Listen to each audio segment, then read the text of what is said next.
Hi guys, welcome back to my channel. If you're new here, I'm Lauren. Today's video is going to be all about money. More specifically, my money and how I save. Because in my videos, you typically see the consumer side of me, which is showing you, a new luxury handbag, a contemporary handbag, a fashion haul. I'm always showing you different items that I buy, but I never really address how I save and how I budget. I would say when it comes to money, I'm a fairly private person in that sense. I'm going to be as transparent as possible in this video, but even just talking about money, I've never grown up with, I guess, my friend group, and we've never really discussed money in the sense of how much money do you make or how much do you save. I know it's a touchy subject for some people, and I just don't want to impede on their boundaries and their privacy. But in this video, I'm going to be talking all about the money and how I save. So for reference, I am a millennial. I live in Vancouver. I am married. My husband and I own this place. This is the second place that I've bought. So prior to getting married, a couple years after I started my job, I did purchase a place.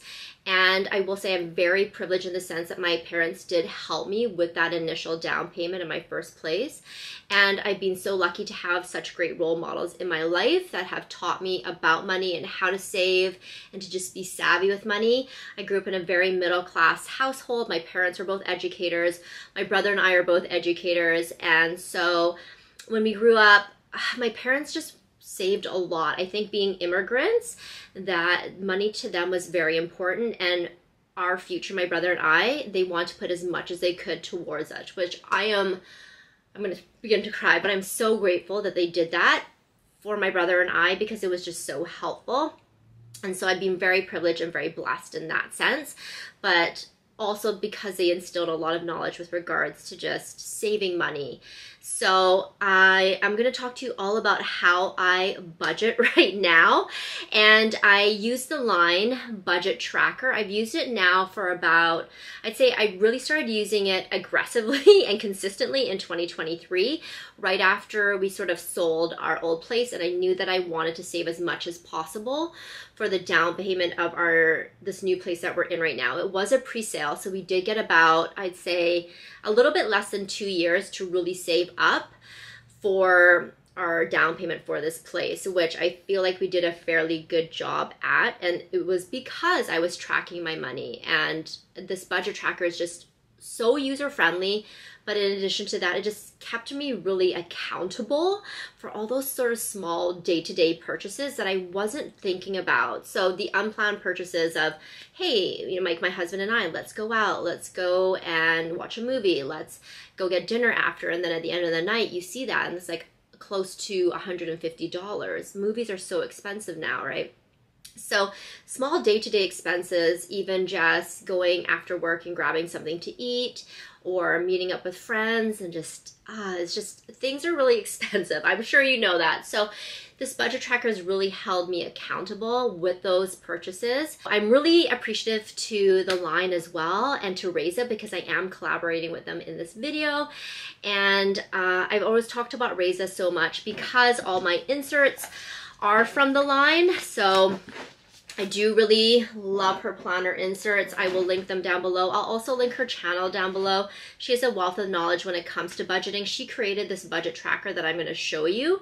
So she knows everything about it. So she does monthly resets as well. So she'll go over her sort of month at an end and go over all her expenses and recap that with you and review it. And then she'll set up her next month. And so I've really taken a lot of inspiration from her to create this video, and I hope I do you proud, Reza. But I'm really excited to show you this budget tracker, and I think it's really great, like I said, because it's very user-friendly. If you're new to Excel, you don't need to worry. You basically just punch in the numbers and it does all the formulas for you.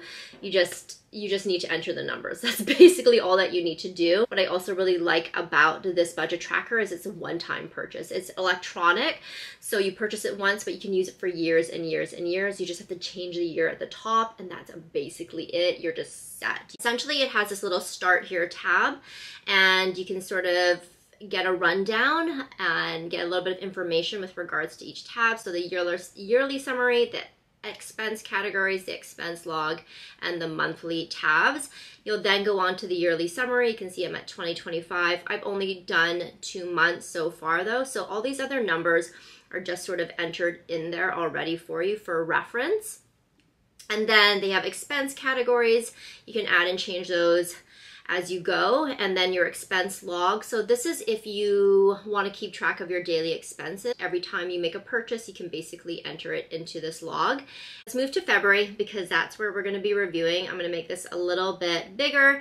You can see my income summary here. So I get paid bi-weekly as a teacher, $2,851. I'd say I am on the higher end when it comes to how much I make as a teacher because I have my master's. So when you get your master's, you essentially jump up in the scale. So you're a different category altogether. Whereas if, I believe it's category 6 where I'm at, where my brother, who's also a teacher, doesn't have his master's, he would be a category 5. So I do make a little bit more because I have my master's. And then YouTube here, you can see the expected and the actual, I should say that. So you can see the expected in January, I expected $800, which is very low. I know this going into the month that the first quarter on YouTube is very low for me. I think my RPM right now is around $8. So for every 1,000 views, I make $8. Whereas near, I would say the end of the year, it's probably at about $24, $25. So it's very low right now, and I expect that it will pick up again, I would say in May around Mother's Day.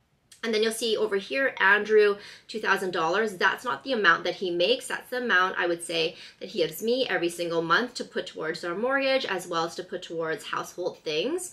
And so that stays fairly consistent. You can see my YouTube collabs here was expected 0, actual 0. I had no collabs in January. I knew that going in because typically if a brand wants to collab, they'll reach out to me a month or 2 ahead of time and then I can schedule that in.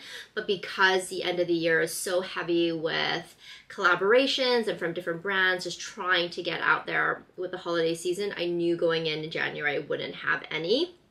So you can see my actual amount and my expected amount there. So in February, my actual income was $9,398 and a little bit of change. Moving on to the savings portion, you can see for my emergency fund, I budget $150 and I put in $150. Vacation fund, I put $500. My actual amount, I only put $100 towards it. And then Bean, I budgeted $80. I put in $100 for her. That is just, we don't have insurance for her. I did at the very beginning and I found it just was a waste of money. And so now what we do is we just put money away every month for her, and then in case of an emergency we have that there. And then for taxes, you can see I budgeted $300. I put away $300. And then the mortgage here is not another payment towards the mortgage, but that is for our lump sum payment that we do at the end of the year. So I save as well as Andrew saves, and then all our savings get put towards one lump sum payment. It's later in the day. I'm currently editing this video. That's why the lighting has changed. I'm also on my iPhone. But I did want to clarify with regards to my savings. I don't think I explained it well enough. So you saw that I put money away for the emergency fund, vacation fund, Bean, taxes, as well as a mortgage. So those savings I actually put into a tax-free savings account, which might seem a little bit confusing because later on I talk about my investments with my RRSP as well as my TSFA. But all this money here that I just talked about with my savings is not just sitting in a regular savings account. It is going into a tax-free savings account, which right now I have a promo that's getting 5% back. And then the money that you're gonna see that I talk about later on with my investments, the TSFA, it's usually around $300. That is for my own luxury spending. So if I decide to buy a handbag, or if I decide to, I don't know, just buy something that I'm not necessarily planning for per se, that is my extra money that I get to sort of play around with and use. Moving on, we'll go to bill payments, which are essentially our fixed expenses. These are what I pay every single month, and for the most part, they're always going to be the same. So the mortgage is always going to be the same, so I know right away that I need to allocate that amount for it, as well as our strata fees, our home insurance. This is a annual payment, so it was due in February, so I won't have to pay this for the rest of the year. That's $602. Internet is also consistent because I'm on a contract. The same with my cell phone. I'm on a contract, so it's always going to be that same every single month, unless, you know, for some reason I go over, I make some, I don't know, whatever, I'm roaming or something like that. And then electric charging for my car, I estimate around $30. This month I paid a little bit more. And then the last thing is Disney Plus. Those are essentially my fixed expenses that I know are going to be fairly consistent month to month to month. And let's move over to expense summary and look at all these dark numbers. Like I said, February I knew was a little bit of a bust, and the reason for that being was Antonia, my friend, who's Hello Harley here on YouTube, she came to visit at the beginning of the month, so I knew I'd be spending more just going out and eating and hanging out with her. It was also my niece and nephew's birthday at the beginning of the month, the 4th and the 5th, so I knew that there's going to be money going towards presents for them. It's also Valentine's Day, so it was just a little bit more of an expensive month. So when we're looking at it, the groceries I generally budget are about the same. So I generally budget about $400 or about $100 a week. I spent a little bit less, so I do have some, I'm in the green there. When it comes to eating out, this is where I spent a little bit more. Like I said, Antonia came to visit, so I just wanted to treat her and to pay for her for some of the things, so it's a little bit more there. And then personal / beauty, I went over, I allocated $100. I went over by 26 to treat myself. Okay, this was unexpected. So I had allocated $400 for myself. However, I bought that Louis Vuitton small key pouch because I didn't even know it existed. And then when I saw it, I had to buy it, so I bought it. So that was some of that money. And then I also bought my Longchamp Lip Pliage, the energy line, so that was something else that went towards it. I did have a gift card for part of that Longchamp, but I mean, we're over by $858. And then clothing, I allocated $200. I spent in total $144, and I did that bigger Aritzia haul. However, I had a lot of gift cards, so it basically cost me nothing. And then coffee, I allocated $25. It was $30.50, and that's because, like I said, when Antonia came, we went to Cow Dog, and the coffee, or we all got matchas, but the matcha is pretty expensive there. And then quick food. So quick food is when I'm leaving work and I basically haven't eaten all day and I just need something on my drive home. So I typically allocate about $40, and you can see that I went over by $4.61. Beans Pet Foods, always around $100. It was a little bit more this month just because we get her this specific kind of joint medication, and we needed a refill for that, so that's why it's up a little bit more. Home and cleaning, $150. I was under there. It's usually not even that much, but I had to buy filters for our air purifiers. We're out of those, so that was a refill. I think they were about $60, so that was like half the amount. And then personal care, I was under, and then gifts, I was under, but I did allocate quite a bit for gifts just because I knew it would be a little bit more of an expensive month. So you can see I am in the hole there by about $900. And then my investments over here, so for my RRSP, I just put $100 towards it. For my TSFA, I put $300 towards it. So that brings us to a deficit of $15.85. While I was in a small deficit for that month, I'm not concerned. If I go back to my January, you can see here that I had an excess of $660.17. So I'm not worried about that. And then my actual savings in January were quite high. So I put more towards my mortgage, more towards the taxes, and then even with my RRSP and my TSFA, more went towards that. Coming to you from the future again as I'm editing, and I realized I forgot another expense for February, and the reason why I forgot about it is because I paid in cash. So whenever I buy anything for work, I get reimbursed with petty cash. I have to go and deposit this tomorrow. So you can see here, I've added it in right now, and I really should add this in month to month because I do donate. So if I'm going to church, I'm obviously donating money there, but it's always cash, so I never really think about it. Month of February, I donated $122.43. So it was our senior boys basketball night. So I donated quite a few items for the raffle as well, just some handbags I haven't been using and some jewelry. In addition to that, I bought some food to sell for that night.